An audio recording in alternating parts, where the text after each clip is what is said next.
What's the difference between occupying and controlling the center? Have you ever wondered about the difference between occupying and controlling the center in chess? These concepts are fundamental to mastering the game.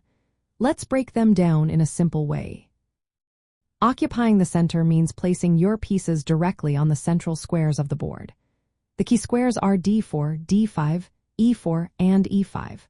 When you occupy these squares with pawns or pieces, you restrict your opponent's movement and development.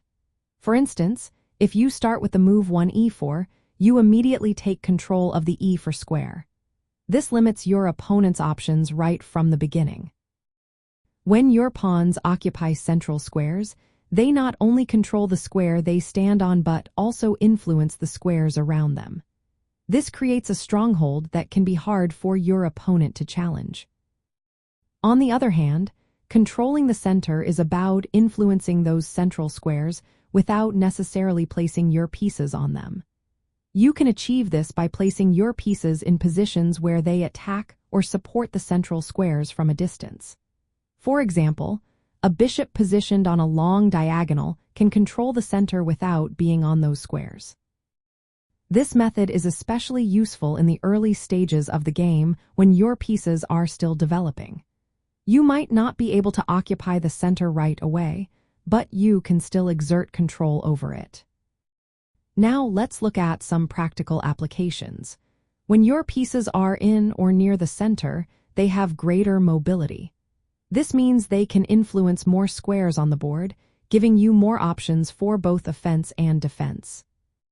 Centralized pieces are typically more active and can help you gain the initiative. This means you can dictate the flow of the game and put pressure on your opponent. Players often use a mix of occupying and controlling the center to manage this area effectively. For example, supporting your central pawns with knights and bishops creates a strong formation. This setup can be difficult for your opponent to break through. In terms of piece activity and coordination, controlling the center ensures that your pieces can influence those key squares. This strategic approach is essential for effective piece development.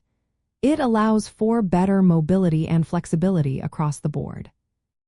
So, whether you are occupying or controlling the center, both strategies play a vital role in your overall game plan.